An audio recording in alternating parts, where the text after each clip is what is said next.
ప్రియ దేవుని బిడ్డలారా, బైబిల్ చదవటం వినటం వల్ల మనలో విశ్వాసం పెరుగుతుంది. మన మార్గానికి త్రోవ చూపుతుంది. సమస్త జనులను శిష్యులనుగా చేయుడి మత్తయి 28:19 వచనంలో దేవుని వాక్యం తెలియచేస్తోంది. తెలుగు బైబిల్స్ను ఆర్ఆర్కే మూర్తి గారు రీసెర్చ్ చేసి విశ్లేషణ చేసిన బైబిల్లోని ప్రతి అధ్యాయాలను వచనాలను వరుస క్రమంలో అనగా ఆదికాండం నుండి ప్రకటనా గ్రంథం వరకు ఇవ్వబడుతుంది. ప్రతి ఒక్కరూ ఆధ్యాత్మికంగా విశ్వాసంలో బలపడి మీ జీవితంలో ఎదుర్కొంటున్న సమస్యల నుండి విడుదల పొందండి. ప్రతి ఒక్కరూ మీ దీవెన టీవీని సబ్స్క్రైబ్ చేసి ఈ వాక్యాన్ని లైక్ చేసి మీ మిత్రులకు బంధువులకు షేర్ చేయండి. దేవుని సువార్తను ప్రకటింపబడుటలో మీరు పాలిభాగస్తులు కండి. ప్రియ సోదరి సోదరులారా, మీ బైబిళ్లు తెరవండి. మన పాఠం మత్తయి సువార్త 15వ అధ్యాయం. సావధానంగా వినండి, 1 నుండి 15వ వచనం వరకు. ఆ సమయమున యెరూషలేము నుండి శాస్త్రులు పరిసయ్యులు యేసునొద్దకు వచ్చి అన్నారు, నీ శిష్యులు చేతులు కడుక్కోకుండా భోంచేస్తున్నారే, వారెందు నిమిత్తము పెద్దల పారంపర్యాచారమును అతిక్రమిస్తున్నారు? అందుకు ఆయన అన్నాడు, మీరు మీ పారంపర్యాచారము నిమిత్తము దేవుని ఆజ్ఞను ఎందుకు అతిక్రమిస్తున్నారు? తల్లిదండ్రులను ఘనపరచుమని తండ్రినైనా తల్లినైనా దూషించేవాడు తప్పక మరణము పొందాలని దేవుడు సెలవిచ్చాడు. మీరైతే ఒకడు తన తండ్రినైనా తల్లినైనా చూచి, నా వలన నీకు ఏది ప్రయోజనమవుతుందో అది దేవార్పితము అని చెప్పిన ఎడల అతడు తన తండ్రినైనా తల్లినైనా ఘనపరచనక్కరలేదని చెబుతున్నారు. మీరు మీ పారంపర్యాచారము నిమిత్తమై దేవుని వాక్యమును నిరర్ధకము చేస్తున్నారు.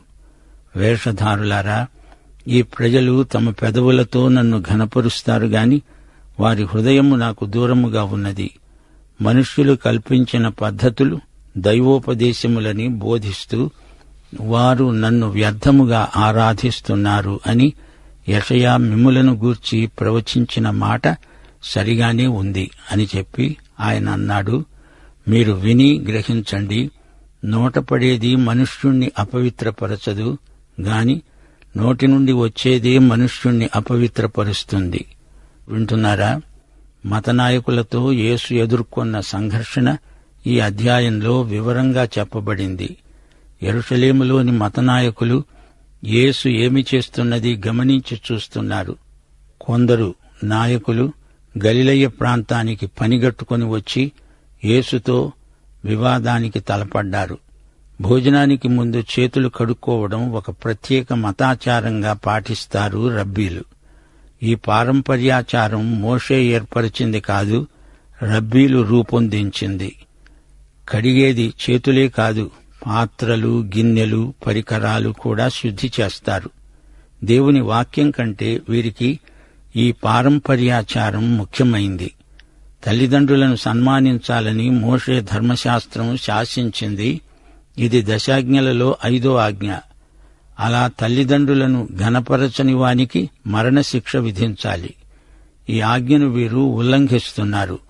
ఈ బాధ్యతను దేవార్పితం అని చెప్పి కొట్టేస్తున్నారు. ఇది కేవలం వేషధారణ, భక్తి నటన.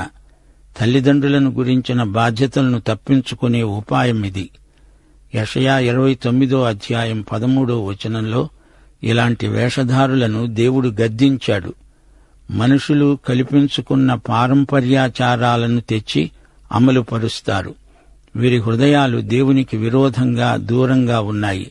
వీరి భక్తి, వీరి ఆరాధన అంతా నాటకం, బూటకం అంటున్నాడు ప్రభువు.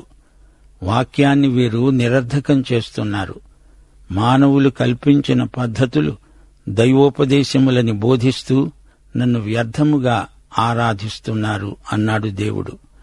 మనిషిలోకి పోయే ఆహారం కాదు, మనిషిలో నుండి బయటికి వచ్చేదే మనిషిని మలినపరుస్తుంది. నీ నోటి నుండి బయటికి వస్తున్నదేమిటి? నీ హృదయంలోని మురికినే నోరు వెళ్లగక్కుతున్నది. ఇది మీ నోటి విరేచనం, అపవిత్రం. వీరికి సాంప్రదాయమే దేవుని వాక్యమైపోయింది. చేతులు కడుక్కోవడం మతాచారమా? హృదయం మురికిగా ఉంటే చేతులు కడుక్కుంటే సరిపోతుందా? దేవుని ఆజ్ఞలను కాదని పారంపర్యాచారాన్ని సమర్థిస్తారా? దేవునికి కానుక ఇస్తావా? తల్లిదండ్రులను పోషించకుండా ఆ బాధ్యతను దైవార్పితమంటావా? మతనాటకం ఆడేవారే పరిసయ్య వేషధారులు. చేతులు మాత్రం కాదు, హృదయశుద్ధి కావాలి. నైతిక మాలిన్యం భౌతికం కాదు, ఆధ్యాత్మికం. మత్తయి సువార్త 15వ అధ్యాయం 12 నుండి 20వ వచనం వరకు. అంతటా ఆయన శిష్యులు వచ్చి ఆయన్నడిగారు, పరిసయ్యులు ఆ మాట విని అభ్యంతరపడ్డారని నీకు తెలుసా? ఆయన అన్నాడు, పరలోకమందున్న నా తండ్రి నాటని ప్రతి మొక్క పెళ్లగించబడుతుంది. వారి జోలికి పోకండి. వారు గుడ్డివారై ఉండి గుడ్డివారికి తోవ చూపేవారు. గుడ్డివాడు గుడ్డివానికి తోవ చూపిన ఎడల వారిద్దరూ గుంటలో పడతారు గదా. అందుకు పేతురు అడిగాడు, ఈ ఉపమాన భావం మాకు తెలపండి. ఆయన అన్నాడు, మీరు ఇంతవరకు అవివేకులై ఉన్నారా? నోటిలోనికి పొయ్యేదంతా కడుపులో పడి బహిర్భూమిలో విడువబడుతుంది. గాని నోట నుండి బయటికి వచ్చేవి హృదయములో నుండి వస్తాయి. ఇవే మనిషిని అపవిత్రపరుస్తాయని మీరు గ్రహించరా? దురాలోచనలు, నరహత్యలు, వ్యభిచారములు, వేశ్యాగమనములు, దొంగతనములు, అబద్ధ సాక్ష్యములు, దేవదూషణలు హృదయములో నుండే వస్తాయి. ఇవే మనిషిని అపవిత్రపరుస్తాయి గాని చేతులు కడుక్కోకుండా భోజనము చేయటమే మనిషిని అపవిత్రపరచదు. శ్రోతలు వింటున్నారా? పరిసయ్యులు పరలోక తండ్రి నాటిన మొక్కలు కారు. ఈ మొక్కలను దేవుడు పెళ్లగించి వేస్తాడు. వారికిదే తీర్పు. గుడ్డివారైన మీరు గుడ్డివారిని గుంటలోకి నడిపిస్తారు. వారు వీరు అందరూ అదే గోతిలో పడతారు. పేతురు అడిగిన మీదట యేసు ఈ ఉపమాన భావం వారికి విడమరిచి చెప్పాడు. మాలిన్యం లోపలి నుంచి బయటికి వస్తుంది. అయితే నీ నోటిలో నుండి బయటికి వచ్చేది ఎలాంటిదో చూసుకో. నీ హృదయము నిండిన దానిని బట్టే నోరు మాట్లాడుతుంది. చెడ్డ తలంపులు, మాటలు చెడ్డ క్రియలుగా రూపొందుతాయి. చేతులు కడుక్కునే ఆచారం హృదయాన్ని శుద్ధిపరచజాలదు. దేవుడు నాటని ప్రతి మతాచారం పెళ్లగించేయాలి. హృదయం బావి అయితే నోరు బకెట్టు. మురికిని నోరు తోడిపోస్తుంది. యెషయా 5వ అధ్యాయం 20వ వచనం. కీడు మేలని, మేలు కీడని చెప్పుకొని చీకటి వెలుగని, వెలుగు చీకటి అని ఎంచుకునే వారికి శ్రమ. చేదు తీపి అని, తీపి చేదని ఎంచుకునే వారికి శ్రమ. హృదయమాలిన్యం నోటి ద్వారా బయటికి వస్తే బయటి నుండి లోపలికి పోయే తిండి మలం రూపంలో ఆసనం ద్వారా బహిర్భూమిలో విడువబడుతుంది. మీ హస్త ప్రక్షాళన కాదు, హృదయశుద్ధి ముఖ్యం అంటూ యేసు పరిసయ్యులకు మంచి చొరక అంటించాడు. మత్తయి సువార్త 15వ అధ్యాయం 21 నుండి 28వ వచనం వరకు. యేసు అక్కడి నుండి బయలుదేరి తూరు సీదోనుల ప్రాంతాలకు వెళ్లగా, ఇదిగో ఆ ప్రాంతాల నుండి కనాను స్త్రీ ఒకటి వచ్చి కేకలు వేస్తూ అన్నది, ప్రభువా, దావీదు కుమారుడా, నన్ను కరుణించు. నా కుమార్తె దయ్యము పట్టి బహు బాధపడుతున్నది. అందుకాయన ఆమెతో ఒక్క మాట అయినా చెప్పలేదు. అప్పుడాయన శిష్యులు వచ్చి ఆయనను వేడుకొని మరీ చెప్పారు, ఈమె మన వెంబడి వచ్చి కేకలు వేస్తోంది గనుక ఈమెను పంపివెయ్యి. ఆయన అన్నాడు, ఇశ్రాయేలు ఇంటివారై నశించిన గొర్రెల వద్దకే గాని మరెవరి వద్దకు నేను పంపబడలేదు. అయినా ఆమె వచ్చి ఆయనకు మ్రొక్కి అడిగింది, ప్రభువా, నాకు సహాయము చెయ్యి. అందుకాయన అన్నాడు, పిల్లల రొట్టె తీసుకొని కుక్క పిల్లలకు వేయడము యుక్తము కాదు గదా. ఆమె అన్నది, నిజమే ప్రభువా, కుక్క పిల్లలు కూడా తమ యజమానుల బల్ల మీది నుండి పడే ముక్కలు తింటాయి గదా. అందుకు యేసు అన్నాడు, అమ్మా, నీ విశ్వాసము గొప్పది. నీవు కోరినట్లే నీకు అగునుగాక. ఆ ఘడియలోనే ఆమె కుమార్తె స్వస్థత నొందింది. జాగ్రత్తగా వినండి. యేసు ప్రభు సురోఫెనీకయ్య స్త్రీ యొక్క కుమార్తెను స్వస్థపరిచాడు. యేసు మొదట తన ప్రజలైన ఇశ్రాయేలుకే సువార్త ప్రకటించాడు. అయితే వారు ఆయనను తిరస్కరించారు. వారికి యేసు ప్రభువుకు మధ్య సంఘర్షణ మొదలైంది. ఇశ్రాయేలు నాయకులు ఆయనతో వివాదం పెట్టుకున్నారు. యేసు తాత్కాలికంగా ఇశ్రాయేలును అవతల పెట్టివేసి అన్యుల వద్దకు వెళ్లిపోతున్నాడు. ప్రయాసపడి భారము మోసే సమస్త జనులారా, నా వద్దకు రండి, మీకు విశ్రాంతినిస్తాను అని సార్వత్రికమైన పిలుపునిస్తున్నాడు. సురోఫెనీకయ్య జాతి అసలే సంకర జాతి. నానాజాతి సాంకర్యం అందులో ఉంది. ఈ స్త్రీ ఒక అన్యురాలు. మార్కు సువార్త 7వ అధ్యాయం 26వ వచనం. ఆ స్త్రీ సురోఫెనీకయ్య వంశమందు పుట్టిన గ్రీసు దేశస్థురాలు. దావీదు కుమారుడా అనడానికి ఆమెకు హక్కు లేదు. దావీదు కుమారుడా అంటే యేసు పలకలేదు. శిష్యులు ఆమెను గురించి ఫిర్యాదు చేశారు. నేను ఇశ్రాయేలు జాతికి ప్రథమ అవకాశమివ్వాలి గదా అన్నాడు ప్రభువు. యేసు యూదులకు రాజుగా వచ్చాడు నిజమే. ఆయన శిలువ మీద పెట్టబడిన విలాసం యూదులకు రాజైన నజరేయుడైన యేసు. పిల్లలకు పెట్టాల్సింది కుక్క పిల్లలకు వెయ్యాలా అని ప్రభు అంటున్నప్పుడు అది ఆమెకు విశ్వాస పరీక్ష. రొట్టెలను అలాగే పిల్లలకు పెట్టుకో, కుక్క పిల్లలకు రొట్టె తుంపులైనా పడేయి ప్రభు అంటూ ఆమె ప్రాధేయపడి అడిగింది. లాజరు ధనవంతుడి కథలో లాజరును కుక్కపిల్లతో సమానంగా ఎంచి రొట్టె ముక్కలు పడేస్తే కుక్కలు వచ్చి అది కూడా లాజరుకు దక్కకుండా చేశాయి. పైగా లాజరు గాయాలను కుక్కపిల్లలు నాకాయి. యూదులు అన్యులను కుక్కల కింద పరిగణించి హీనంగా మాట్లాడేవారు. ఈ సురోఫెనికయ్య స్త్రీ యేసు తనను ఏ తరగతిలో పెట్టినా సరే అంటోంది. ఆమె విశ్వాసం ఎంతో గొప్పదని ప్రభువు గుర్తించి ఆమె మనవిని వెంటనే అంగీకరించాడు. ఈ కనానీయురాలిని ప్రభువు ప్రశంసించాడు. అన్యురాలివైనా నీవు ధన్యురాలవు అన్నాడు ప్రభువు. మత్తయి సువార్త 15వ అధ్యాయం 29 నుండి 31వ వచనం వరకు. యేసు అక్కడి నుండి వెళ్లి గలిలయ సముద్ర తీరమునకు వచ్చి కొండెక్కి అక్కడ కూర్చుండగా బహుజన సమూహములు ఆయన వద్దకు కుంటివారు, గుడ్డివారు, మూగివారు, అంగహీనులు మొదలైన అనేకులను తీసుకుని వచ్చి ఆయన పాదముల వద్ద పడవేశారు. ఆయన వారిని స్వస్థపరిచాడు.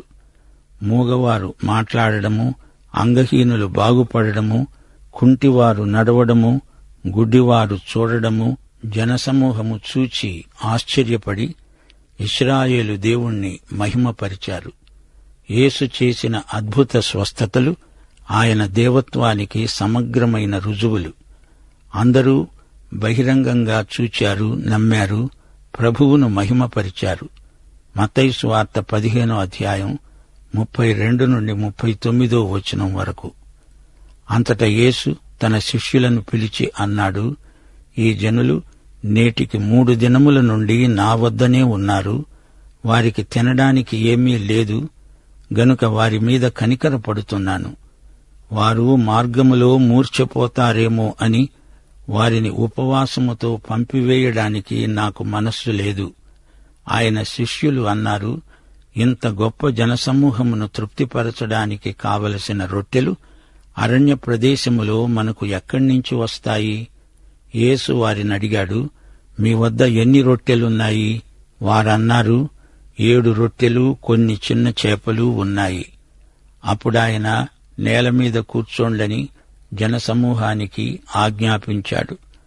ఆ రొట్టెలను ఆ చేపలను పట్టుకొని కృతజ్ఞతాస్తుతులు చెల్లించి వాటిని విరిచి తన శిష్యులకిచ్చాడు. శిష్యులు జనసమూహానికి వడ్డించారు. వారందరూ తిని తృప్తి పొందిన మీదట మిగిలిన ముక్కలు 7 గంపల నిండా ఎత్తారు. స్త్రీలు పిల్లలు గాక తిన్నవారు 4,000 మంది పురుషులు. తరువాత ఆయన జనసమూహములను పంపివేసి దోణి ఎక్కి మగదాను ప్రాంతాలకు వచ్చాడు. యేసు ఎలాంటి అద్భుతం ఇంతకు ముందు ఒకసారి చేశాడు.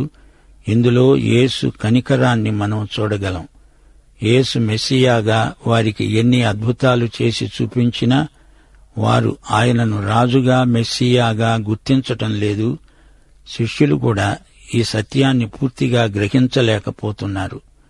కొన్ని రోజుల కిందటే ఆయన 5,000 మందికి భోజనం పెట్టాడు గదా. అయినా వీరు అల్ప విశ్వాసపు పలుకులు పలుకుతూనే ఉన్నారేమిటి?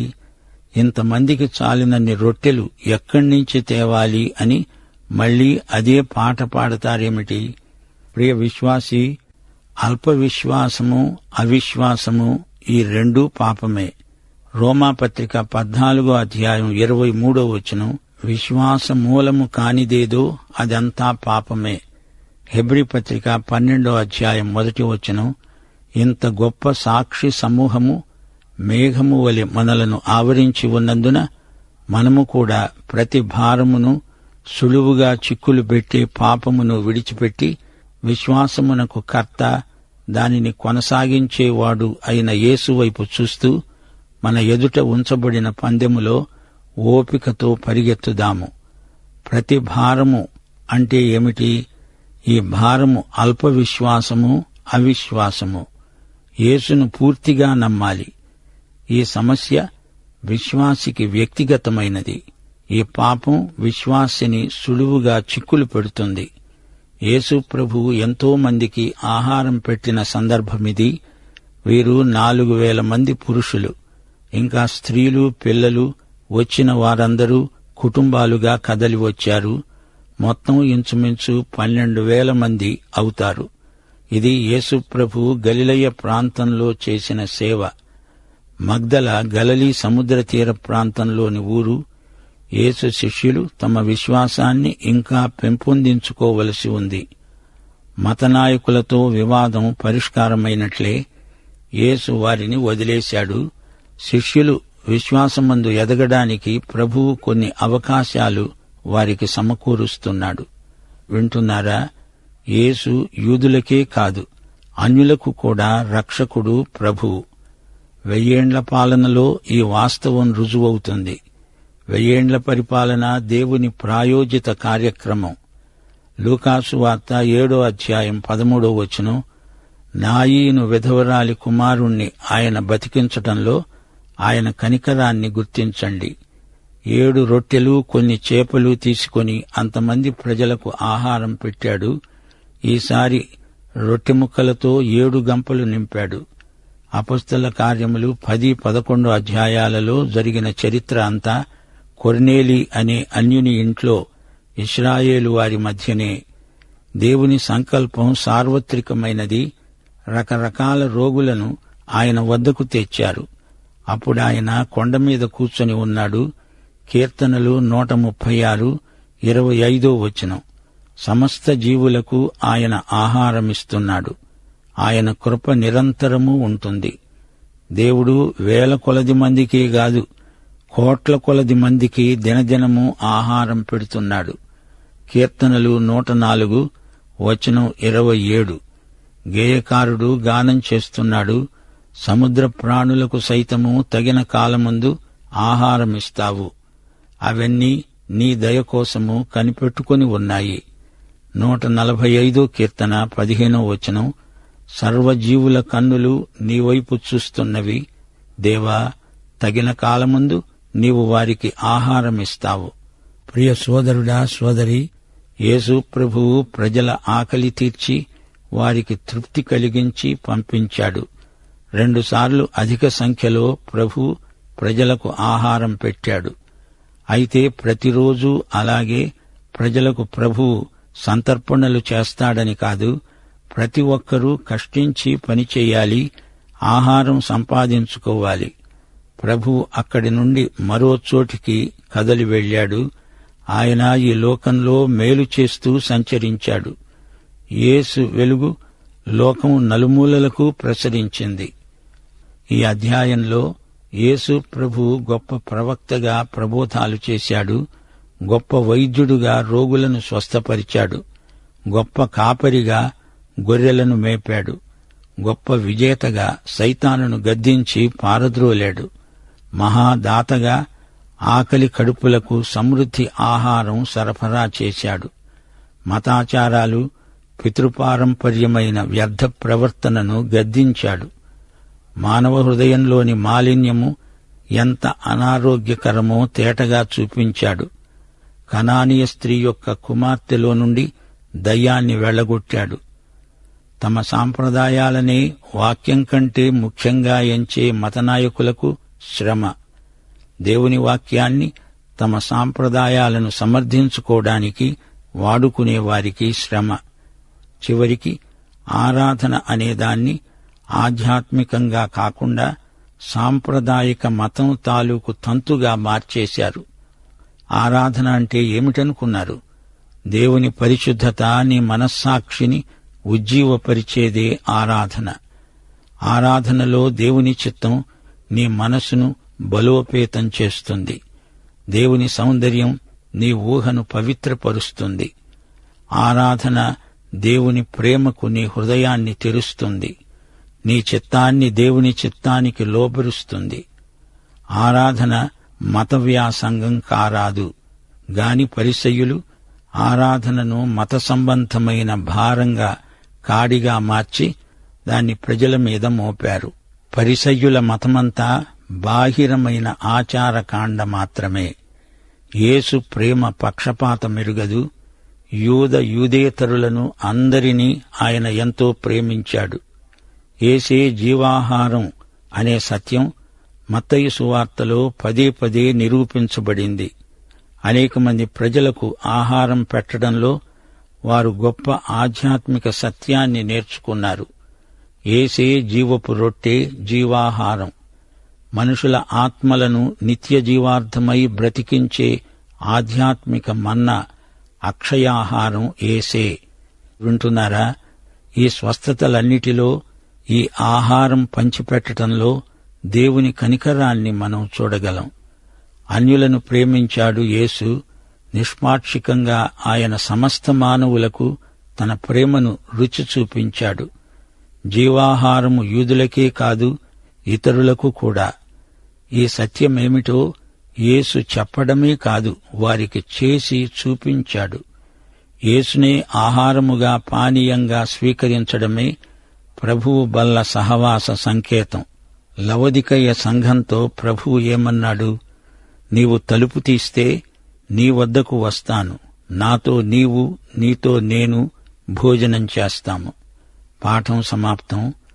మన ప్రభు అయిన యేసుక్రీస్తు యొక్క కృప, తండ్రి అయిన దేవుని ప్రేమ, పరిశుద్ధాత్మ అన్యోన్య సహవాసము మనకు నిత్యత్వము పర్యంతము తోడై ఉండునుగాక. ఆమేన్.